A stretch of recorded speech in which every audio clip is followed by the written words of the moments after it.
Hello and welcome. आप सभी का स्वागत है। आज की इस पर्टिकुलर वीडियो के माध्यम से हम देखेंगे कि ये जो कोरोना वायरस की वजह से लॉकडाउन हुआ है, कोविड-19, सोशल डिस्टेंसिंग, क्वारंटीन, आइसोलेशन, कितने सारे शब्द हैं जो कि काफ़ी ज़्यादा प्रचलित हो गए हैं, ठीक है? और ये ऐसे शब्द हैं जो कोरोना वायरस के चलते ही आपके काफ़ी ज़्यादा सुनने में आए हैं। तो बेसिकली इस पर्टिकुलर खबर को अच्छी तरह से समझने के लिए, जैसे आपका आरोग्य सेतु ऐप इसके चलते लगा है, आपकी करुणा स्कीम आई है जो कि कोलैबोरेटिव इनिशिएटिव है सिविल सर्वेंट्स का, ताकि वो सप्लीमेंट कर सके गवर्नमेंट की स्कीम्स को। तो इस तरह की जो सारी न्यूज़ आती रहती हैं आपके करंट अफेयर्स के पर्सपेक्टिव से, उसमें भी इन टर्म्स का यूज़ होता है, ठीक है? तो यहाँ पर आज हम देखेंगे, this will be a complete guide for you, जो सारे के सारे टर्म्स हैं एसोसिएटेड विद कोरोना वायरस। अधिकतर सारे के सारे टर्म्स जो कि प्रचलित हुए हैं कोरोना वायरस की वजह से, हम उन्हें इस पर्टिकुलर सेशन के माध्यम से कवर करेंगे, ठीक है? अगर आगे आने वाले टाइम में कोई और ऐसा शब्द है जो आ जाता है, हम उसे भी अवश्य डिस्कस कर लेंगे, ठीक है? तो आपका सबसे पहला वर्ड है कोविड-19। सबसे पहला जो आपका वर्ड जो काफ़ी ज़्यादा प्रचलित हुआ है वो है कोविड-19। कोविड-19 जो है ये एक एक्रोनिम है। ये क्या है बच्चे? ये एक एक्रोनिम है। एक्रोनिम यानी कि आपका जो पहला अक्षर है हर एक शब्द का, उससे आपका शब्द बनता है। जैसे हम कहते हैं वर्ल्ड हेल्थ ऑर्गेनाइजेशन, तो वर्ल्ड हेल्थ ऑर्गेनाइजेशन को सब लोग हू भी कह रहे हैं, WHO भी कह रहे हैं। तो डब्ल्यू वर्ल्ड का आपने ले लिया, हेल्थ से एच ले लिया और ऑर्गेनाइजेशन से ओ ले लिया। ये आपका एक तरह का एक्रोनिम हो जाता है। तो कोविड जो है ये भी आपका एक्रोनिम है for the corona virus disease. CO corona virus और D डिजीज। और 19 इसलिए क्योंकि ये 2019 दिसंबर में वुहान के क्षेत्र से पहले आया था, ठीक है? तो चाइना में जो वुहान है वहाँ पे वो उसका एपी सेंटर रहा था। तो कोविड-19 जो आप ये सुनते हैं कोविड-19, इसे कोविड-19 क्यों बोला जा रहा है? क्योंकि ये कोरोना वायरस डिजीज़ है जो कि 2019 में वुहान के क्षेत्र में पाई गई थी। अब दूसरी चीज़ याद रखिएगा कि इसे नोवल कोरोना वायरस क्यों कह रहे हैं? इसे नोवल कोरोना वायरस इसलिए कह रहे हैं क्योंकि एक नया तरीके का वायरस है, ठीक है? एक नया तरीके का वायरस है, इसीलिए नोवेल वर्ड जुड़ जाता है। नोवेल वर्ड आपके न्यू शब्द से आ रहा है, यानी कि नया, नोवेल कोरोना वायरस, ठीक है? तो ये आपका एक पहला शब्द है जिसको आपने ध्यान में रखना है, जो कि आपके कोरोना वायरस से एसोसिएटेड है। तो कोरोना वायरस ये जो डिज़ीज़ है ये एक रेस्पिरेटरी डिज़ीज़ है। तभी अगर आप देखेंगे तो हर एक जगह पर आपको अखबार में एक पर्टिकुलर आर्टिकल तो ज़रूर मिलेगा वेंटिलेटर्स के बारे में। वेंटिलेटर्स आपको आर्टिफिशियल ब्रीदिंग फैसिलिटीज़ प्रोवाइड करते हैं, ठीक है? तो वेंटिलेटर्स जो होते हैं, अगर एक मनुष्य वेंटिलेटर पे चला जाता है, मतलब उनके खुद का रेस्पिरेटरी सिस्टम लगभग उस टाइम के लिए टेम्परेरीली कोलैप्स कर गया है और इसीलिए उनको आर्टिफिशियल ब्रीदिंग दी जा रही है। और इसीलिए आपको ये याद रखना है कि ये आपकी माइल्ड से सिवियर रेस्पिरेटरी इलनेस है। रेस्पिरेटरी इलनेस है जिसे हम कोरोना वायरस कहते हैं। इसके कुछ कुछ सिम्टम्स ऐसे होते हैं, जैसे आपको बुखार हो गया, खांसी हो रही है, या आपको सांस लेने में दिक्कत हो रही है, सांस फूल रही है आपकी अगर, तो ये आपके कुछ सिम्टम्स हैं इस रेस्पिरेटरी डिजीज़ के। ये रेस्पिरेटरी फेलियर भी कर देते हैं, इसीलिए ये डेडली है, इसीलिए डेडली मानी जा रही है, ठीक है? एक और टर्म जो बहुत ज़्यादा चर्चा में है वो है सोशल डिस्टेंसिंग। सोशल डिस्टेंसिंग का अर्थ है कि आप अगर अगर आपके साथ एक और मनुष्य भी है तो आप कम से कम उससे 3 से 6 फीट की दूरी बना के रखेंगे।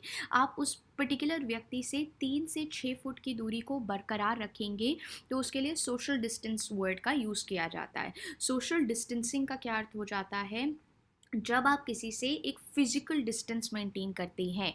फिजिकल डिस्टेंस, और फिजिकल डिस्टेंस क्यों मेंटेन करते हैं? क्योंकि कोरोना वायरस बेसिकली आपके जो स्पूटम है उसमें आ रहा है। तो अगर आप बोल रहे हैं तो हो सकता है, तभी हम कहते हैं कि पैरों ज़मीन से काफ़ी ये वायरस फैल रहा है, क्योंकि वो जो थूक है आपके मुंह की वो अनजाने में नीचे गिर जाती है। तो कम से कम 3 से 6 फीट की अगर आप दूरी पे हैं तो आप आसानी से इसे नहीं पकड़ पाएंगे। तो सोशल डिस्टेंसिंग, फिजिकली दूसरों से दूर रहें, सोशल डिस्टेंसिंग।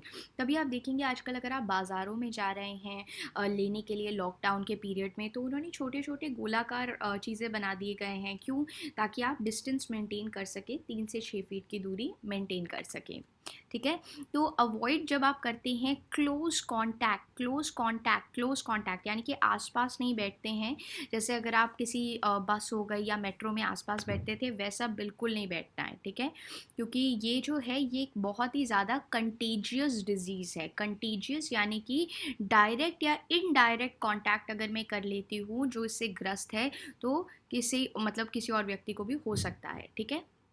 तो ये चीज़ आपको याद रखना है कि सोशल डिस्टेंसिंग जब आप फिजिकल डिस्टेंस मेंटेन करते हो किसी और से, सोशल डिस्टेंसिंग, ठीक है। जब आप क्लोज कांटेक्ट किसी से बिल्कुल अवॉइड कर रहे हो, तो उसको हम लोग क्या कहते हैं, उसको हम सोशल डिस्टेंसिंग कहते हैं। अब ये एक बहुत ही इंपॉर्टेंट वर्ड है, फोमाइट। ये कई कई बार अगर आप अच्छी तरह से आर्टिकल्स को पढ़ रहे हैं तो आपको ये वर्ड मिलेगा, फोमाइट। देखिए, कोरोना वायरस का जो फोमाइट है, फोमाइट यानी कि जो वायरस है ये एक्टिव रहता है कई दिनों तक, ठीक है। लोग कहते हैं 14 दिनों तक, तभी आपके लॉकडाउन को भी 14 दिन तक रखने की यही आपका पीछे मैथ्स लगा हुआ था। ये जो आपका फोमाइट होता है, जैसे फॉर एग्जाम्पल अगर मैं एक बॉटल को छू लेती हूँ, ठीक है, अगर कोई कोई व्यक्ति है जो कि कोरोना वायरस से ग्रस्त है, वो इस बॉटल को छू लेता है, तो कहीं ना कहीं जो वायरस है वो इस बॉटल में चला गया है। अब ये बॉटल मैंने इधर रख दी है और किसी और ने इस बॉटल को पकड़ लिया, तो उसके हाथ में भी वायरस चला जाएगा। तो फोमाइट क्या है, ये बॉटल फोमाइट है। फोमाइट होता है वो जगह जहाँ पर इन्फेक्शन आ जाता है, ठीक है। फोमाइट क्या होता है, फोमाइट होती है वो जगह जहाँ पर इन्फेक्शन आ जाता है। तो अमेरिका में या आपकी इटली हो गया या स्पेन हो गया, ये इतनी तेज़ी से क्यों फैल रहा है, क्योंकि वहाँ पर फोमाइट को लोग टच करते रहे थे, क्योंकि उन्होंने लॉकडाउन वगैरह का पालन नहीं किया था, उन्होंने इसको ईजिली ले लिया। और क्योंकि इन्होंने ईजिली ले लिया तो हुआ क्या, हुआ ये कि फोमाइट्स बहुत जगह पे आ गए थे। फोमाइट्स जो हैं is a site of infection.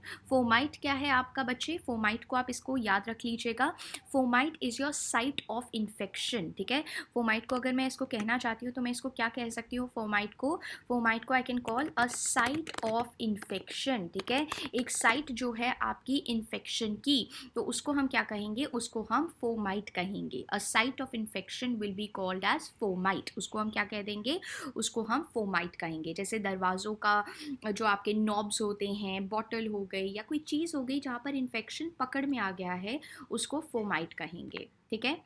अच्छा, अब ये एक वर्ड है जो कि कोलोकियल भाषा में यूज़ किया जा रहा है, कोलोकियल आम बोलचाल की भाषा में यूज़ किया जा रहा है। अब इस शब्द को देखने से पहले मैं आपको बताती हूँ, ठीक है। देखिए, कुछ लोग हैं जो लॉकडाउन का पालन नहीं कर रहे हैं। क्यों पालन नहीं कर रहे हैं, वो कहते हैं अरे मुझे तो हो ही नहीं सकता है, मुझे ये बीमारी आ नहीं सकती है, अगर आ भी गई तो मैं इससे जूझ लूँगा, मेरे में इतनी इम्यूनिटी है, शक्ति है। तो ऐसे लोगों को हम कहते हैं कोविडियट बोलते हैं, ठीक है। यहाँ पर कोव कोव जो वर्ड है ये कोरोना वायरस से एसोसिएटेड है। और इडियट यानी कि बेवकूफ़ इंसान, ऐसा व्यक्ति जो कि खुद को ऐसा बहुत ही ज़्यादा समझदार समझ रहा है। कोई रीज़न है कि इतने सारे बड़े-बड़े देशों की मतलब सरकारें भी घबराई हुई हैं, क्योंकि उनको भी पता है। देखिए, बीमारी लगने या बीमारी से आप अच्छी तरह से सफल होके वापस आ जाएँगे, इसमें कोई हमें दो राय नहीं है। लेकिन अगर आप दूसरे लोगों को और ग्रस्त कर देंगे अपने संक्रमण की वजह से, अपने छूने की वजह से, वो चीज़ जो है वो चीज़ बहुत ही ज़्यादा प्रॉब्लमैटिक है। इसीलिए लोग सब सलाह दे रहे हैं कि जितना ज़्यादा हो सके आप अंदर ही रहिए, जितना ज़्यादा हो सके आप अपने आप को क्वारंटीन कीजिए। अभी मैं आपको क्वारंटीन वर्ड और आइसोलेशन वर्ड में भी अंतर बताऊंगी। तो कोविडियट एक ऐसा फूलिश व्यक्ति होता है, मूर्ख व्यक्ति होता है, एसिनाइन व्यक्ति होता है। याद है हम लोगों ने कल वर्ड किया था एसिनाइन, इस तरह से शब्दों को याद रखिए दोबारा दोबारा से।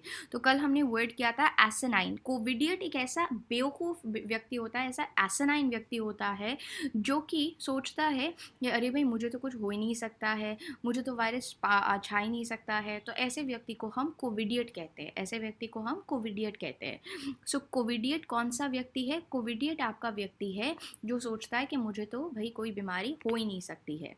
तो कोविडियट ये आपका कोरोना वायरस 19 और इडियट का ब्लेंड है, ये एक ब्लेंड है।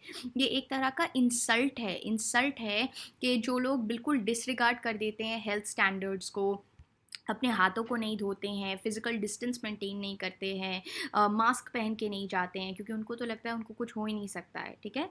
तो ऐसे व्यक्ति को कोविडियट कहा जाता है। पैंडेमिक, पैंडेमिक और एपिडेमिक और आउटब्रेक, ये 3 शब्द हैं जिनको अभी हम आगे जाके देखेंगे भी। देखिए, आउटब्रेक हो जाता है अगर किसी भी डिज़ीज़ की शुरुआत हो गई है। आउटब्रेक, आउटब्रेक किसी भी चीज़ की, डिज़ीज़ की अगर शुरुआत हो गई है तो उसका आउटब्रेक हो गया है। एपिडेमिक, जब थोड़े से ही लोग उससे ग्रस्त होते हैं तो वो एक एपिडेमिक होता है, और वो भी थोड़े से लोग एक ही क्षेत्र के थोड़े से ही लोग अगर उससे ग्रस्त हैं तो उसे हम क्या कहेंगे, उसे हम एपिडेमिक कहेंगे। और पैंडेमिक, पैंडेमिक यहाँ पर आपका रूट वर्ड पैन आ रहा है, पैन यानी कि ऑल, हर जगह पे फैल गया है। जैसे ही आपका कोरोना वायरस 100 देशों में फैल गया था तो WHO ने ये घोषणा कर दी थी कि आपका कोरोना वायरस क्या है, आपका कोरोना वायरस पैंडेमिक बन चुका है, आपका कोरोना वायरस पैंडेमिक बन चुका है। तो ये चीज़ आपने याद रखना है, पैन यानी कि ऑल। तो हर क्षेत्र में जब बीमारी फैल जाती है, हर क्षेत्र में जब बीमारी आ जाती है तो उसे हम पैंडेमिक कहते हैं, उसे हम क्या कहते हैं, पैंडेमिक कहते हैं। तो एक डिजीज़ जब हर जगह पर मौजूद हो गई है ग्लोब के, तो उसको हम पैंडेमिक कहेंगे। तो WHO ने कोरोना वायरस 19 को पैंडेमिक घोषित कर दिया था जब ये 100 से ज़्यादा देशों में पाई गई थी। जब ये 100 से ज़्यादा देशों में पाई गई थी तो WHO ने इसको एक पैंडेमिक घोषित कर दिया था। ठीक है, तो कम्युनिटी। अच्छा, अब आते हैं एक और शब्द पे, community spread, community spread, community spread. देखिए, जैसे अगर एक व्यक्ति है, ये कोरोना वायरस पॉजिटिव पाया गया है, अब यही व्यक्ति, इसको 2 से 14 दिन लग सकते हैं इसके सिम्टम्स पता करने में, ठीक है। तो उस पर्टिकुलर पीरियड में क्या होगा कि कई सारे और लोगों को संक्रमण के द्वारा ये वायरस फैला सकता है। और ऐसे ही अगर वही कम्युनिटी मेंबर्स दूसरे लोगों को फैलाते रहेंगे तो इसे हम कहते हैं कम्युनिटी स्प्रेड। कम्युनिटी स्प्रेड यानी कि जब आम जनता के ऊपर वायरसेस फैल जाता है, जब आम जनता जो है उनके पास ये वायरस जो है वो स्प्रेड होने लग जाता है, उसके लिए हम कम्युनिटी स्प्रेड वर्ड का यूज़ करते हैं, कम्युनिटी स्प्रेड। ठीक है, तो कम्युनिटी स्प्रेड का अर्थ हो जाता है जब हर जगह के जो लोग हैं उनके पास भी ये वो भी संक्रमण की वजह से ग्रस्त हो रहे हैं, तो उसको कम्युनिटी स्प्रेड बोला जाएगा। अब आते हैं क्वारंटीन में। क्वारंटीन और आइसोलेशन दोनों अलग वर्ड हैं, ठीक है। आइसोलेशन आपके आइलैंड वर्ड से आ रहा है, आइलैंड यानी कि टापू, ठीक है। क्वारंटीन का अर्थ होता है 40 दिन का पीरियड, 40 डे का period. Of course corona virus के केस में ये 14 दिन का है, लेकिन क्वारंटीन का अर्थ होता है 40 डे पीरियड। क्वारंटीन का अर्थ होता है कि आप एक तरह से अपने आप को अलग कर रहे हैं, खुद से अलग कर रहे हैं, खुद दूसरों से अलग कर रहे हैं। आप 40 डे पीरियड के लिए अलग हो रहे हैं, ठीक है। क्यों? क्योंकि आप जो हैं चाहते नहीं है कि वायरस वो किसी और के पास जाए। आप अगर आपको, जैसे फॉर एग्जांपल, अगर आपकी एक ट्रैवल हिस्ट्री है, आप बाहर से होके आए हैं, जैसे इटली से होके आए हैं, और आपको पता है कि आते ही आपने क्या करना है, आते ही आपने अपने आप को आइसोलेट कर लेना है, ठीक है। तो आप जब खुद को आइसोलेट करते हैं बिना किसी कारणवश तो उसे क्वारंटीन कहा जाता है। लेकिन जब आप ग्रस्त हो गए हैं और आपको लोगों ने आइसोलेट कर दिया तो आपको आइसोलेशन चेम्बर में भेज दिया जाता है। तो ये अंतर थोड़ा सा आपने ध्यान रखना है। क्वारंटीन क्या है? क्वारंटीन एक तरह का प्रिकॉशन है। हो सकता है कि आप में वायरस ना हो, लेकिन फिर भी क्योंकि आपको पता है कि आपकी ट्रैवल हिस्ट्री रही है, इसीलिए आप प्रिकॉशनरी तौर पे नहीं कर रहे हैं। तो जब आप प्रिकॉशन लेते हैं बाय आइसोलेटिंग योरसेल्फ, ठीक है, तो उसको हम क्या कहते हैं, उसको हम क्वारंटीन कहते हैं। जबकि आइसोलेशन का क्या अर्थ होता है? आइसोलेशन का अर्थ होता है, तो quarantine precaution, QP quarantine precaution के लिए आप कर रहे हैं। जबकि आइसोलेशन, अगर कोई व्यक्ति जो है वो पॉजिटिव टेस्ट हो चुका है तो उसको सेपरेट चेम्बर में डाल दिया जाता है, सेपरेट जगह पे रख दिया जाता है, उनको आइसोलेट कर दिया जाता है। तो याद रखिएगा, क्वारंटीन एक तरह का प्रिकॉशन है। हो सकता है कि आप नेगेटिव भी हो, फिर भी आप अपने आप को अलग रख रहे हैं, लेकिन आइसोलेशन आपको अलग कर दिया गया है, आपको अलग भेज दिया गया है, ये याद रखिएगा।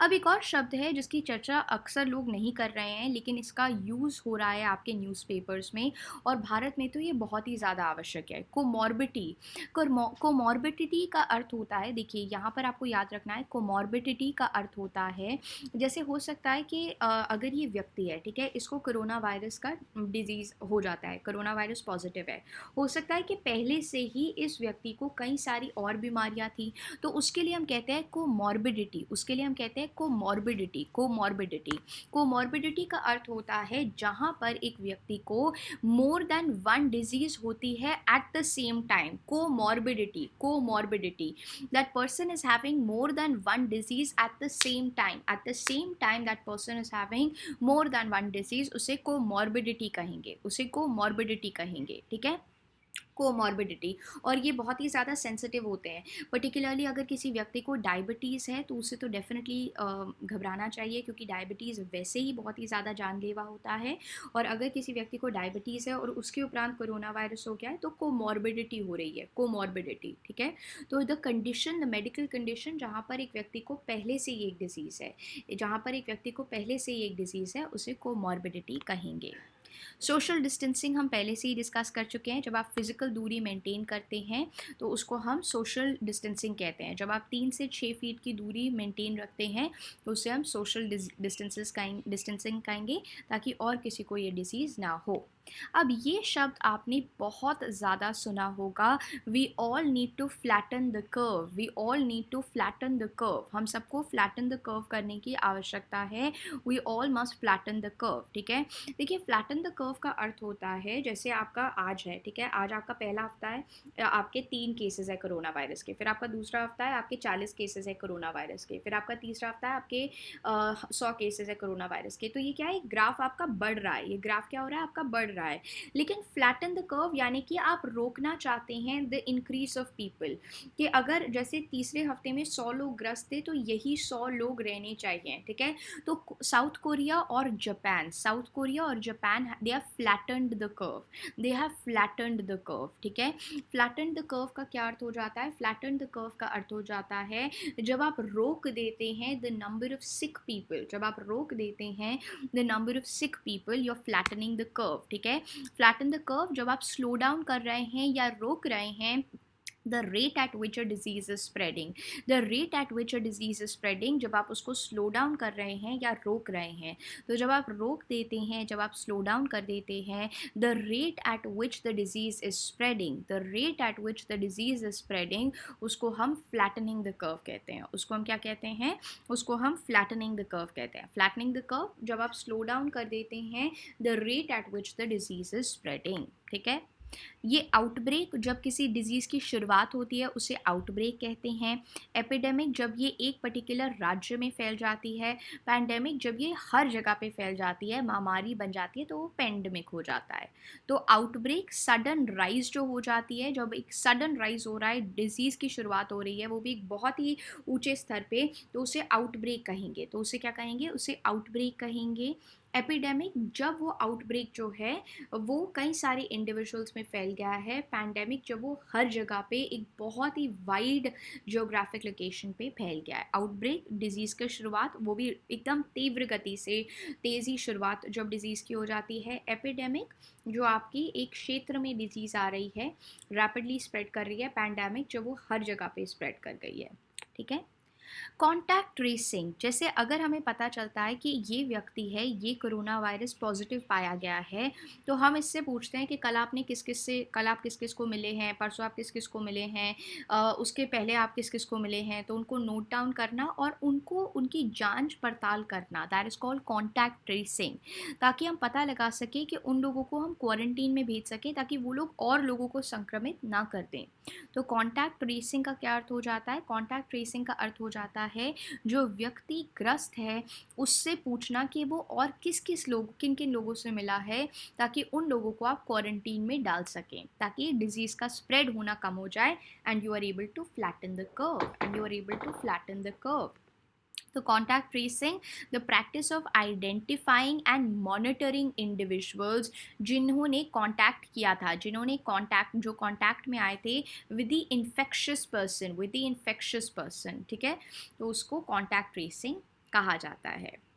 सुपर स्प्रेडर एक ऐसा व्यक्ति जो कि कई सारे लोगों में इन्फेक्शन फैला देता है, उसको हम सुपर स्प्रेडर कहते हैं, ठीक है। सुपर स्प्रेडर का क्या अर्थ हो जाता है? सुपर स्प्रेडर होता है एक ऐसा इंडिविजुअल जो कि इतना ज़्यादा कंटेजियस है कि उसने एक बहुत ही लार्ज नंबर ऑफ पॉपुलेशन में डिजीज़ को फैला दिया होता है, ठीक है।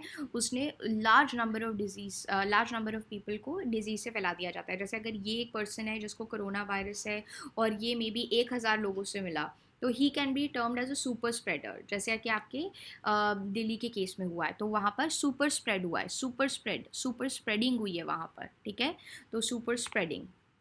आइसोलेशन ये आइलैंड से आ रहा है, जैसे कि मैंने कहा, जब आप पॉजिटिव पाए जाते हैं और इसकी वजह से जब आपको ज़बरदस्ती आपको आइसोलेट कर दिया जाता है, अलग रख दिया जाता है एक चेंबर में, उसको आइसोलेशन कहते हैं, ठीक है। सो आइसोलेशन ये आपके आइलैंड वर्ड, इंसुला वर्ड से आ रहा है, आइलैंड वर्ड से आ रहा है। और इसका क्या अर्थ हो जाता है? इसका अर्थ हो जाता है कि आप किसी को आइसोलेट कर रहे हैं, अलग कर रहे हैं, आप किसी को आइसोलेट कर रहे हैं, अलग कर रहे हैं, ठीक है। कंटेजियस एंड इन्फेक्शियस, अब ये दोनों हम लोगों को लगता है एक ही शब्द हैं, लेकिन both of them are very different. Contagious और इन्फेक्शियस हमें लगता है both of them are the same word, लेकिन हमें याद रखना है that they are two different terms, ठीक है। They are two different terms.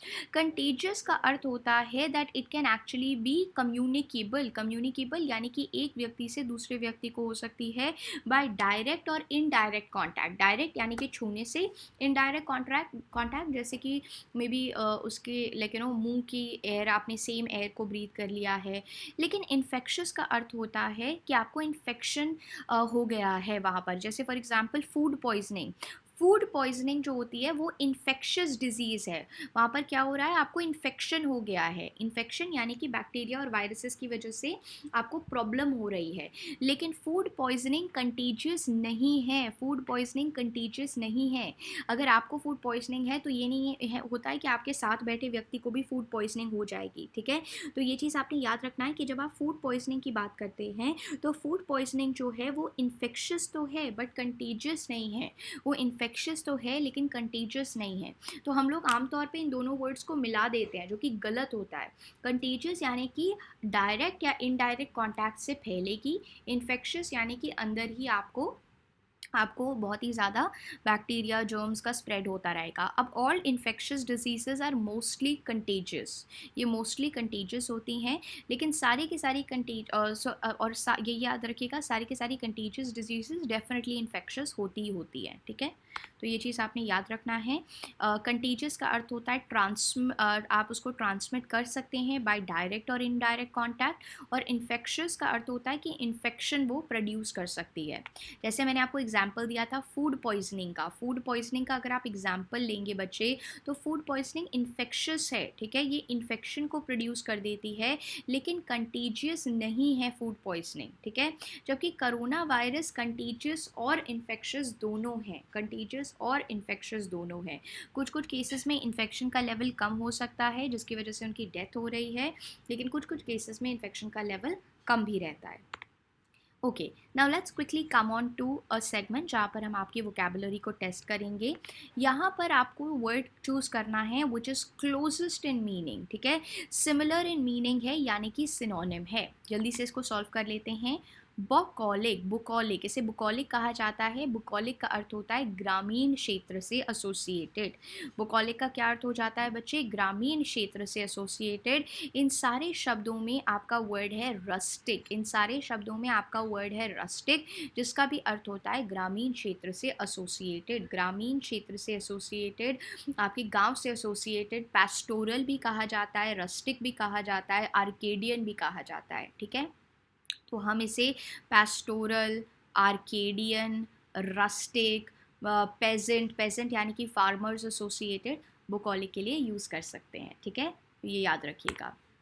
परवैनू यानी कि अभी अभी नवधनी हुआ उस्ताद जिसको तौर तरीके नहीं आते हैं, ठीक है। पैसे तो आ गए हैं, पैसे तो आ गए हैं, अभी अभी नवाब तो बन गए, नवधनी तो बन गए हैं, लेकिन तौर तरीके नहीं आए हैं।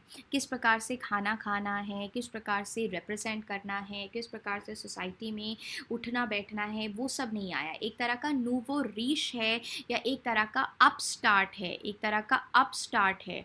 आप अपस्टार्ट कह सकते हैं या एरी वेस्ट भी कह सकते हैं, एरी वेस्ट भी कह सकते हैं। तो आप एरी वेस्ट कह सकते हैं, अपस्टार्ट कह सकते हैं, परवानू कह सकते हैं, नूवो रीश कह सकते हैं।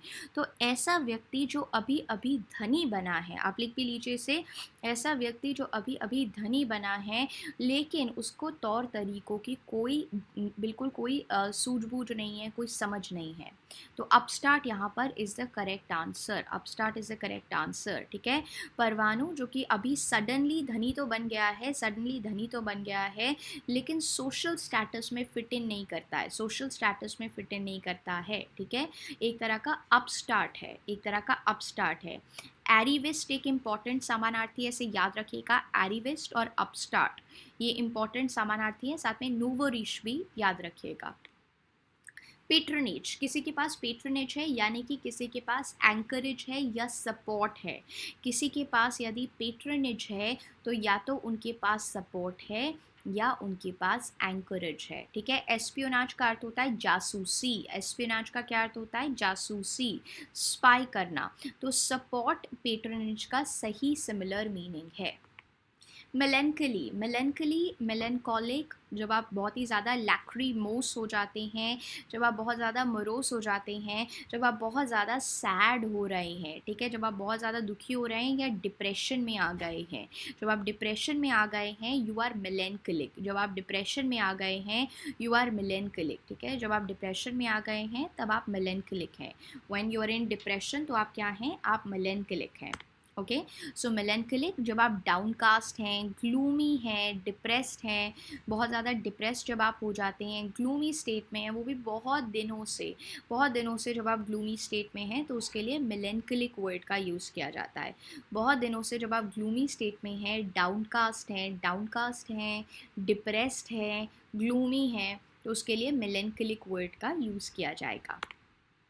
डेबोनेर, डेबोनेर का अर्थ होता है एक ऐसा व्यक्ति जो कि बहुत ही ज़्यादा स्टाइलिश है, सॉव है, बहुत ही ज़्यादा चार्मिंग है, ठीक है। ये एक मैन के लिए यूज़ किया जाता है डेबोनेर, उज़ वेरी स्टाइलिश, वेरी चार्मिंग, बहुत ही ज़्यादा अच्छी तरह से बन ठन के रहते हैं, फ्लैम्बॉयंट हैं, अट्रैक्टिव हैं, ठीक है। तो उनके लिए हम डेबोनेर का यूज़ करेंगे। डेबोनेर यानी कि चार्मिंग, डेबोनेर यानी कि चार्मिंग, डेबोनेर यानी कि चार्मिंग, डेबोनेर चार्मिंग यानी कि कॉन्फिडेंट है, स्टाइलिश हैं, चार्मिंग हैं, सॉव या अर्बेन है, ठीक है। तो उनके लिए डेबोनेर वर्ड का यूज़ होगा, उसके लिए डेबोनेर वर्ड का यूज़ होगा। सो डेबोनेर का क्या अर्थ हो जाता है, जो व्यक्ति बहुत ही ज़्यादा चार्मिंग है, स्टाइलिश है, तौर पता है कि कैसे बन ढन के रहना है, उसको डेबोनेर कहेंगे। Suffice, this should be suffice, this should be enough, this should be adequate, this should be this should suffice, this should suffice, हम कहते हैं ना this should suffice, that means ये एडिक्वेट है, ये क्या है, ये एडिक्वेट है, ये एडिक्वेट है। एब्सटिनेंस, एब्सटिनेंस यानी कि जब आप किसी को मना कर देते हैं, I am abstaining from drinking Coke these days, I am abstaining from watching TV excessively, I am abstaining from following bad practices. तो जब आप मना कर देते हैं, जब आप नो कर देते हैं, ठीक है, तो उसको हम कहेंगे जब आप रिस्ट्रेन कर रहे हैं, रिस्ट्रेंट कर रहे हैं, रिस्ट्रेंट कर रहे हैं यानी कि आप अब्सटेन कर रहे हैं या एब्सटिनेंस दिखा रहे हैं, ठीक है। तो जब आप रिस्ट्रेन करते हैं that is called abstinence, that is called abstinence. Rebate, rebate का अर्थ होता है जब आपको किसी तरह का डिस्काउंट मिल रहा है, व्हेन यू गेटिंग डिस्काउंट, तो उसके लिए रिबेट वर्ड का यूज़ होगा। जब आपको डिस्काउंट मिल रहा है for that will use the word rebate, मुफ्त, ठीक है। Defunct which is no longer in use, बिल्कुल ऑब्सोलीट हो गई है, जिसको बिल्कुल आप प्रयोग नहीं कर सकते हैं, का प्रयोग नहीं कर सकते हैं, इसका यूज़ नहीं कर सकते हैं। किसी ऐसी चीज़ जिसका आप यूज़ नहीं कर सकते हैं, कोई ऐसी चीज़ जो एक्सटिंक्ट हो गई है, कोई ऐसी चीज़ जो एक्सटिंक्ट हो गई है जिसका यूज़ आप नहीं कर सकते हैं, उसके लिए डिफंक्ट वर्ड का यूज़ करेंगे। That means it's obsolete now, that means it's obsolete now, ठीक है। तो that is when will use the word defunct, ठीक है। नो लॉन्गर एग्जिस्टिंग और फंक्शनिंग, नो लॉन्गर एग्जिस्टिंग और फंक्शनिंग। और इसके आपके एंटोनिम्स कौन कौन से हो जाएंगे? इसके एंटोनिम्स हो जाएंगे कोई चीज़ जो ऑपरेटिंग है, एग्जिस्टिंग है, फंक्शनिंग है, लिविंग है। तो defunct, obsolete, no longer in use, बिल्कुल कपूट हो गई है, अब यूज़ नहीं हो रही है। वियरी, वियरी का अर्थ होता है जब आपको बहुत ज़्यादा थकावट हो जाती है, जब आप एग्जॉस्टेड फील करते हैं, जब आप टायर्ड फील करते हैं, जब आप बहुत ज़्यादा थकन महसूस करते हैं, थकन आपको जब हो रही है, यानी कि आप फटीग्ड हैं, यानी कि आप फटीग्ड हैं, आप क्या हैं? फटीग्ड हैं, फटीग्ड है। याद रखिएगा वेरी, अगर मैं ई हटा देती हूँ तो very, I am very of the fact, that means I am cautious. Very का क्या अर्थ हो जाएगा? कॉशियस। और वियरी का क्या अर्थ हो जाएगा? वियरी का अर्थ हो जाएगा आपको थकावट है। वियरी का क्या अर्थ हो जाएगा? वियरी का अर्थ हो जाएगा कि आपको थकावट है, ठीक है। तो ये चीज़ आपने याद रखनी है, वियरी यानी कि आपको थकावट हो रही है, और वियरी के लिए आप फटीग वर्ड का यूज़ कर सकते हैं। वेरी, आप बहुत ही ज़्यादा कॉशियस हैं, बिल्कुल सोच समझ के सूझबूझ से आप कार्य करते हैं अच्छी तरह से। और वियरी जब आपको थकन महसूस हो रही है, वियरी जब आपको थकन महसूस हो रही है।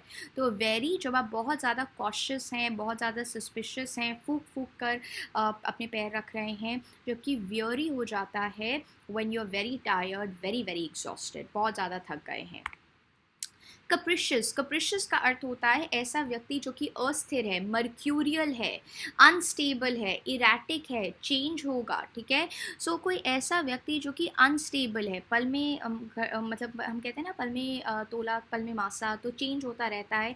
कप्रिशियस है, अनस्टेबल है, कप्रिशियस है, अनस्टेबल है, कप्रिशियस है, अनस्टेबल है, ठीक है। तो कप्रिशियस, गिवन टू चेंज, एकदम से अपने ही दिल मतलब दिमाग के अनुसार वो चेंज करता रहेगा। जैसे for example, I thought you finally decided we should spend a vacation in Europe. वो कभी कह रही है इजिप्ट, कभी कह रही है रोम, कभी कह रही है स्पेन, कभी कह रही है टोक्यो, कभी कह रही है हवाई। तो क्या है? कप्रिशियस है। ये क्या है? ये कप्रिशियस है, ठीक है। pertaining to cattle, pertaining to cattle, bovine, pertaining to cattle, bovine, pertaining to cattle, bovine, कोई चीज़ जो cattle से associated है, bovine। The act of killing a king, act of killing a king को क्या कहेंगे? regicide। जब आप इन्फेंट हत्या कर देते हैं, बच्चे को मार देते हैं, इन्फेंटिसाइड। जब आप मदर को किल कर रहे हैं, मैट्रिसाइड। जेनोसाइड, पूरे के पूरे एक मास को किल कर देते हैं, genocide. Regicide is the killing of king, regicide is the killing of king, regicide is the killing of king. A political leader appealing to popular desires and prejudices, ठीक है। एक पॉलिटिकल लीडर जो कि अपील कर रहा है, एक political leader जो कि अपील कर रहा है to popular desires and prejudices, उसको हम कहते हैं डेमोगॉग। उससे हम क्या कहेंगे? डेमोगॉग, जो लोगों को भड़काता है, ठीक है। ऐसा व्यक्ति जो लोगों को भड़काता है, ठीक है, उसको क्या कहेंगे? उसे हम डेमोगॉग कहेंगे। Science of human mind and behavior, human mind and behavior is called psychology। human mind, हमारे mind में जो आपका subconscious mind है, उससे हमारा कैसे behavior जुड़ा हुआ है, उसे हम psychology कहते हैं। उसे हम क्या कहते हैं? उसे हम psychology कहते हैं, psychology। One who hides away on a ship to obtain a free passage, ठीक है, मतलब मुफ्त में ही चल पड़ा है, ठीक है। ऐसे व्यक्ति को हम कहते हैं stow away, stow away, stove away, जो छुप जाता है शिप में ताकि वो जा सके मुफ्त में। ऐसे पहले टाइम में बहुत होता था, हवाई जहाज़ में मुफ्त में बैठ गए हैं तो उनको स्टोव अवे कहा जाता था। शिप में पर्टिकुलरली जो बैठता है उसे स्टोव अवे कहा जाता है।